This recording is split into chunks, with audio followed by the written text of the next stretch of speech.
Schooling government school में हुई है। मैं एक ऑर्फन भी थी। घर में इतने रिसोर्सेज भी नहीं थे कि मैंने कभी ट्यूशन देखा नहीं है। मैंने कभी मेरे जितने भी फ्रेंड्स थे वो इंग्लिश मीडियम स्कूल में जाते, मैं गवर्नमेंट स्कूल में जाती। रिसोर्सेज भी इतने नहीं थे। मैंने बहुत ज़्यादा स्ट्रगल किया पढ़ाई में। मेरे भी ड्रीम थे कि मुझे भी मतलब फ़्रेश बुक्स हो।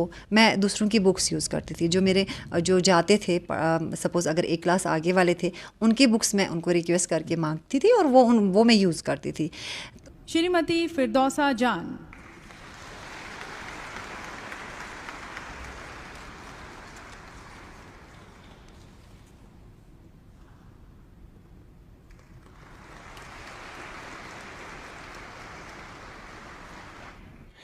अस्सलाम वालेकुम नाजरीन, आप मेरा सोशल मीडिया हैंडल देख रहे हैं और मैं साहिल इकबाल हूँ। नाज़रीन किराम, आपको मैं बता दूँ कि इस वक्त मैं मौजूद हूँ उसी घर में जहाँ पर रिसेंटली आपने जो वीडियो देखा होगा सोशल मीडिया पर काफ़ी ज़्यादा वायरल था, और इसके साथ साथ फिर बाद में हर न्यूज़ चैनल पर शायद आपने इस चेहरे को देखा हो जो आप मेरे फ्रेम में इस वक्त देख रहे हैं मेरे साथ। आपको बता दूं कि इस वक्त मैं फिरदौसा जान साहिबा के घर में मौजूद हूं। इन्हें रिसेंटली जो है प्रेसिडेंट ऑफ इंडिया की तरफ से फ्लोरेंस नाइटिंगेल अवार्ड से नवाजा गया है। और आपको ये भी बता दूं कि फ्लोरेंस नाइटिंगेल अवार्ड जो है वो फ्लोरेंस नाइटिंगेल जो हैं वो एक बरतानिया की खातून थी जो कि नर्सिंग में काम करती थी, और उन्हें मॉडर्न नर्सिंग के चलते ये अवार्ड से जो है उनको जाना जाता है, क्योंकि उन्होंने मॉडर्न नर्सिंग जो है इंट्रोड्यूस करवाई थी। और एक जंग में जो है जो सिपाही ज़ख्मी होते थे उनके इलाज मुआलजा के लिए वो काम करती थी, और इसके लिए उन्हें काफ़ी ज़्यादा मकबूलियत भी मिली, जिसके चलते उन्हें बाद में बहुत सारे एजाज़ात से नवाजा गया और उनकी याद में ये अवार्ड जो हैं दिए जाते हैं। और इस साल ये अवार्ड वादी कश्मीर की बेटी फिरदौसा जान साहिबा ने हासिल किया है, और हाल ही में इन्हें प्रेसिडेंट ऑफ इंडिया ने इस अवार्ड से नवाजा है। आज हम इनसे बात करेंगे और इनसे इनकी जर्नी के हवाले से जानने की कोशिश करेंगे। फिरदौसा साहबा, सबसे पहले बहुत बहुत आपको मुबारक हो, आपका ये अवार्ड मिला है। थैंक यू सो मच आपका कि आप यहाँ आए और मुझे एक और रिकग्निशन देने की कोशिश कर रहे हैं। Thank you so much.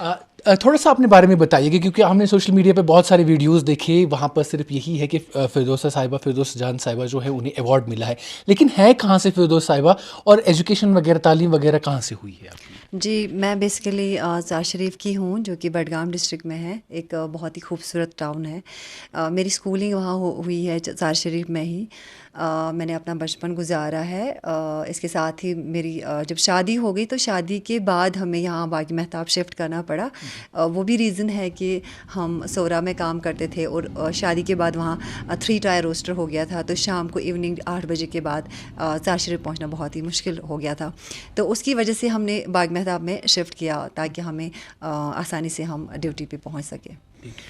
तो इसकी तरफ नर्सिंग वगैरह की तरफ या मेडिकल फील्ड की तरफ कैसे रुझान हुआ? घर में कोई था जो इससे पहले मेडिकल फील्ड में था, कैसे हुआ? नहीं, ऐसा तो कुछ नहीं था। और मेरी भी इंटरेस्ट हॉस्पिटल की तरफ नहीं था, क्योंकि मुझे वो I was having that kind of fair of hospital, because मैं बहुत ही सॉफ्ट हार्टेड लड़की थी, और मैं किसी को पेन में नहीं देख सकती थी। तो कहीं पे कोई ब्लड या कुछ ऐसा कुछ जो हॉस्पिटल में होता है तो वैसा देख नहीं पाती थी। लेकिन my inspiration was my mom. She motivated me to join this hospital, to join this course, because she was a very spiritual kind of lady. वो 5 times prayers करती थी, तहज्जुद पढ़ती थी, so she was connected to God, and she said that this is the only noble profession जो आपको reward मिलेगा। आप लोगों की खिदमत करोगे तो you'll get something different in your life, so जो आपकी हेल्प करेगा दुनिया में भी और दीन में भी। तो फिर आगाज़ कैसे शुरू कैसे हुआ, कहाँ से ये हुआ? मैंने 12th जब किया था तो उसके बाद फिर मैंने एंट्रेंस भी दिया, तो आई कुडंट क्वालिफाई कुछ पॉइंट्स की वजह से। फिर मेरी माँ ने बोला कि आपको मेडिकल ही करना है, आप नर्सिंग ही करो, और नर्सिंग का मतलब है नर्चर। तो ये नर्चर वर्ड जो है ये आगे जाके आपको बहुत हेल्प करेगा बीइंग अ लेडी। तो because lady has to cross, because she was experienced, mothers are always experienced, so she said that we ladies are crossing so many stage. At that time I couldn't understand what she is saying. तो उसके बाद जब मैंने join किया तो मैंने entrance दिया शेर Kashmir institute of medical sciences में, और GMC में मैं भी दिया मैंने।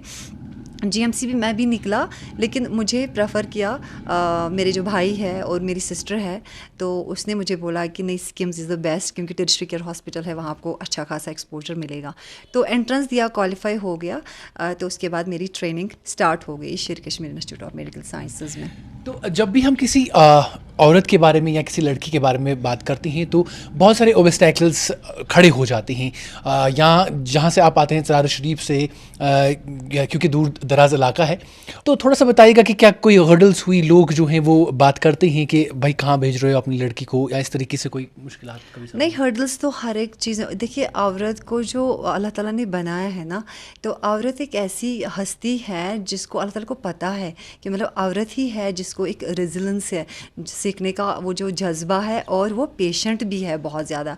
9 मंथ्स जब वो बच्चा कैरी करती है, तो मतलब मुझे नहीं लगता कोई आदमी ऐसा कर सकता है, तो अल्लाह ताला ने लेडी को ऐसा ही बनाया है।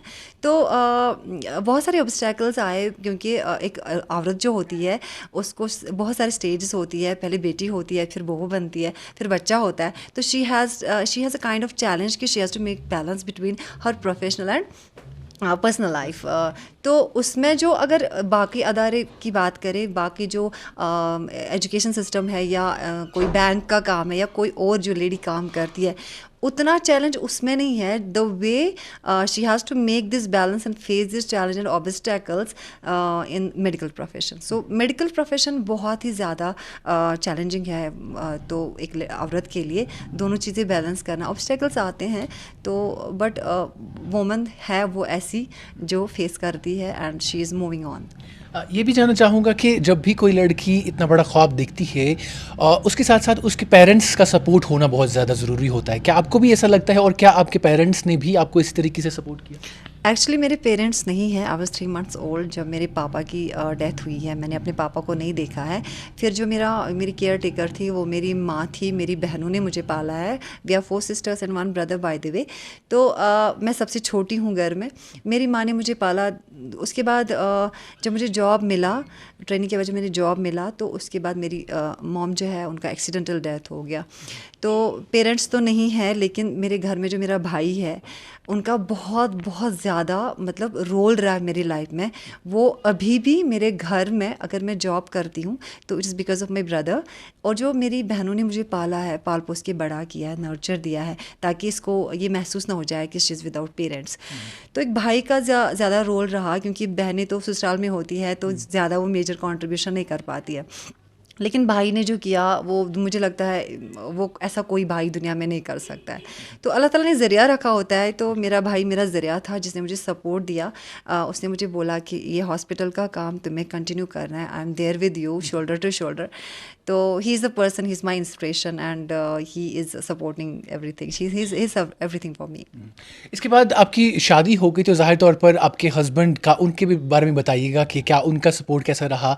और अभी तक तो माशाल्लाह हम सब देख रहे हैं कि आपको इस अवार्ड से नवाजा गया है, तो थोड़ा सा उनके बारे में बताइएगा कि उनका सपोर्ट कैसा। जी, मेरे हस्बैंड जो है बहुत ही अच्छे इंसान हैं, और मुझे लगता है उसके होते हुए मुझे कभी भी अपने पेरेंट्स का मिस नहीं हुआ। मुझे ये नहीं लगा, वो मिसिंग फीलिंग नहीं हुई कि मेरे पेरेंट्स नहीं हैं। He has given me every kind of support. और वो एक डॉक्टर है, उन्होंने इमरजेंसी मेडिसिन में पीजी किया है। वो इस वक्त कंसल्टेंट है रियाद में, Saudi Arabia, kingdom of Saudi Arabia में।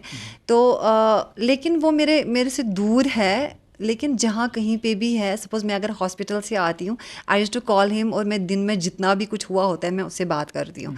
तो उससे काइंड ऑफ मेंटल वेंटिलेशन हो जाती है। And I know he is a person who can handle me. अगर वो अमेरिका में होगा, किसी प्लानट के किसी भी कोने में होगा, he is going to handle me. तो उन्होंने दूर होके भी मुझे हर पल मेरा साथ दिया है। तो उनका बहुत सपोर्ट रहा है मुझे। यानी एक औरत का बासलाहियत होना, उसके साथ साथ मर्द का भी फ़र्ज़ बनता है कि उनको सपोर्ट किया जाए। अब थोड़ा सा आगे बढ़ते हैं, ये जानने की कोशिश करते हैं कि जो अवार्ड, जिस अवार्ड से आपको नवाजा गया, हम सब जानते हैं कि ये जो नर्सिंग फील्ड है उसमें बेहतरी करने के लिए दिया जाता है। आपसे जानना चाहेंगे कि आप आपने ऐसा क्या किया था जिसके हवाले से ये अवार्ड से आपको नवाजा गया? देखिए, मैं बार-बार यही कहती हूँ कि जो हमारा हॉस्पिटल है, I don't know about other hospitals, लेकिन जो हमारा टेरिशरी केयर हॉस्पिटल स्किम्स है, वहाँ पे लोड ज़्यादा है। लोड मतलब इन द सेंस कि वहाँ पे बहुत सारे डिस्ट्रिक्ट हॉस्पिटल के भी पेशेंट्स ये होते हैं।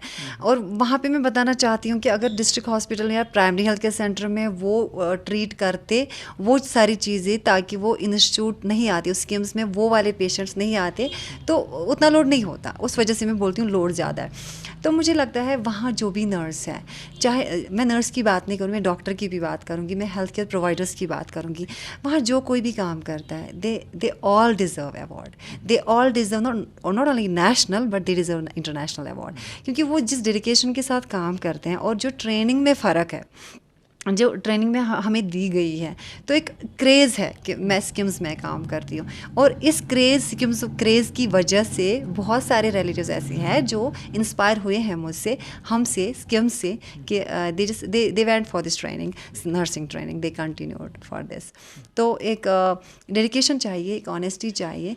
और अगर आपको आगे बढ़ना है, अगर आपको अपना ड्रीम पूरा करना है, कि आपको एक रिकग्निशन मिले। देखिए, award is not that you have to put your certificate in your folder and you have to show off your medals to whole world. It is, you are getting recognition, you are getting appreciation, and that appreciation is helping you to move forward to give more to the society.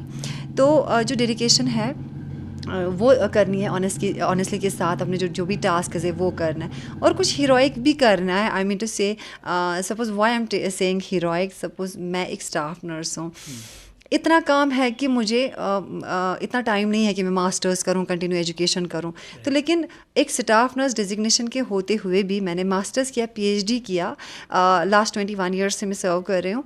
तो और in addition to this मैंने थोड़ा community help भी किया है, मैंने सर्व किया है, जिसका मुझे बेनिफिट नहीं है, but I provided my time and energy to underprivileged area, जो कि TCI फाउंडेशन है, उनके साथ मैंने काम किया वॉलंटियरली, स्लम्स में जाके, उनकी कंडीशन जाके, because my niece was working with them, तो she showed me the way and I was quite interested to see what's happening, what's the life of them, so to explore their life and to get interacted with them.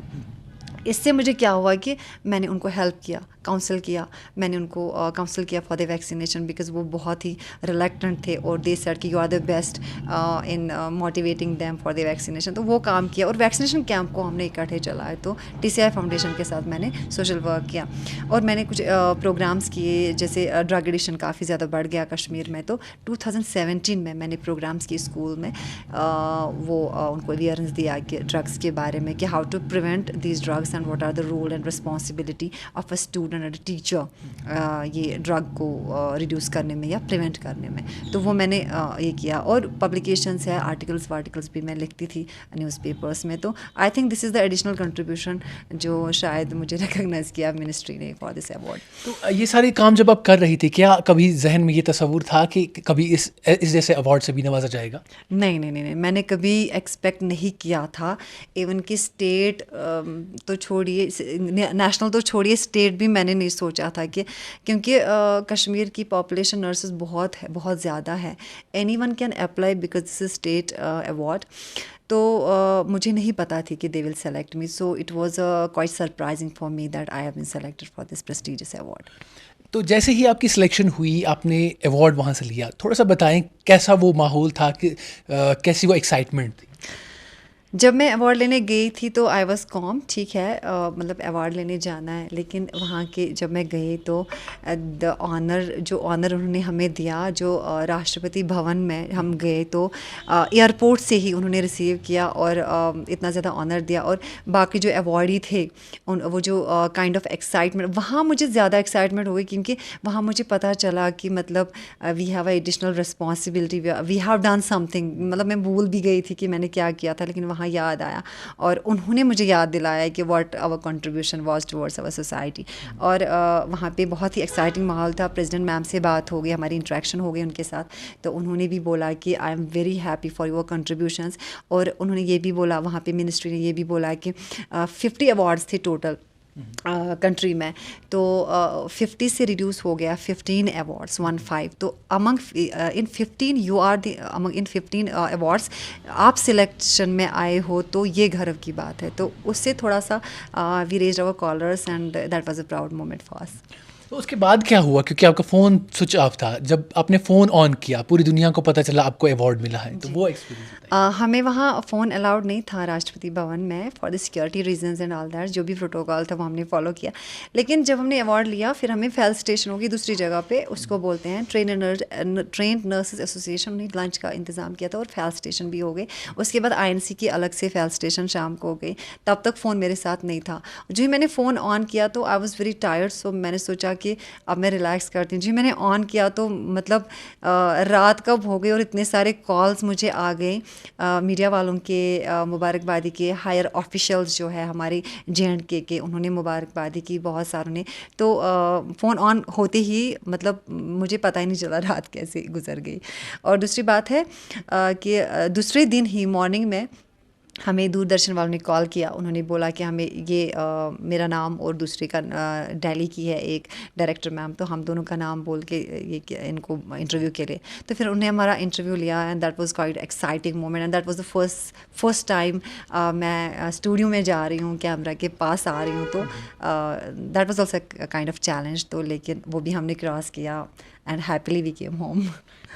आखिर में ये सवाल जानना चाहूँगा, क्योंकि बहुत सारी जो हमारी माएँ बहनें हैं जो हमें देखती हैं, जो ऐसे माहौल से आती हैं जहाँ पर इतनी ज़्यादा उनको जो है अपॉर्चुनिटीज़ नहीं मिलती हैं, हालांकि वो बासलाहियत होती हैं, उनमें हुनर की कोई कमी नहीं है, लेकिन फिर भी वो खुद को प्रमोट नहीं कर पाती हैं आगे, या आगे नहीं आ पाती हैं, डर रहता है, तो उनके लिए क्या मैसेज रहेगा आपको? कैसे? देखिए, मैं चार शरीफ में मैंने ऑलरेडी कहा है कि मेरी स्कूलिंग गवर्नमेंट स्कूल में हुई है। मैं एक ऑर्फन भी थी, घर में इतने रिसोर्सेज भी नहीं थे कि मैंने कभी ट्यूशन देखा नहीं है। मैंने कभी, मेरे जितने भी फ्रेंड्स थे वो इंग्लिश मीडियम स्कूल में जाते, मैं गवर्नमेंट स्कूल में जाती, रिसोर्सेज भी इतने नहीं थे। मैंने बहुत ज़्यादा स्ट्रगल किया पढ़ाई में। मेरे भी ड्रीम थे कि मुझे भी मतलब फ्रेश बुक्स हो। मैं दूसरों की बुक्स यूज़ करती थी, जो मेरे जो जाते थे, सपोज़ अगर एक क्लास आगे वाले थे, उनकी बुक्स मैं उनको रिक्वेस्ट करके मांगती थी और वो मैं यूज़ करती थी। तो जब मैं कर सकती हूँ, इतनी हार्डशिप्स देख के मैं अपने आप को प्रमोट कर सकती हूँ, तो व्हाई नॉट अदर्स। आजकल के बच्चों की मैं बात करूँगी, they have every kind of, अगर वो सोर्स ढूंढेंगे पढ़ाई का, content is every type of content is available on net. तो डिफरेंट काइंड्स ऑफ सोर्सेज हैं उनके पास। हमारे पास कुछ नहीं था, हमारे पास एक किताब थी जो हमें पढ़नी थी, और वो भी अंडर कैंडल और लैम्प। तो इतना भी हम एफर्ट नहीं कर पाते थे। तो जब मैंने इतनी स्ट्रगल के बाद अपने आप को किया, मुझे कोई एक्सपोजर नहीं था, तो but I got this kind of exposure through this nursing. जो भी मुझे आज मिला, आज तक जो भी ट्रांसफॉर्मेशन मैंने अपनी लाइफ में लाई है, गांव से होने के बावजूद भी, तो रिसोर्सेज ना होने के बावजूद भी, ऑर्फन लड़की होने के बावजूद, जो कुछ मुझे मिला, सब कुछ मुझे इस नर्सिंग ने दिया, and that this profession has transformed my life. तो मेरी यही मैसेज है कि लगन और मेहनत से अगर आपको आगे बढ़ना है, you have to show your consistency and dedication. बहुत बहुत शुक्रिया बात करने के लिए। Thank you so much. तो नाज़िर-ए-किराम, फिरदौसा जान साहिबा हमारे साथ बात कर रही थी, जिन्हें हाल ही में जो फ्लोरेंस नाइटिंगेल अवार्ड है उनसे नवाजा गया है, और अपना एक्सपीरियंस उन्होंने शेयर किया, और इसके साथ साथ ये भी कहा कि जो लोग जिनके पास सलाहियत है और जो आगे बढ़ना चाहते हैं, वो कभी हिम्मत ना हारें, क्योंकि इन्होंने जो अपनी कहानी बयां की है वो बहुत ज़्यादा मुख्तलिफ है, और जब इतनी मुख्तलिफ होने के बावजूद ये इस लेवल तक पहुँच सकते हैं, तो आप और मैं, जो कि अब इंटरनेट के ज़माने में रहते हैं, हम क्यों नहीं कर सकते हैं। तो इसी तरह के छोटे बड़े अपडेट्स देखने के लिए आप बने रहिए हमारे साथ।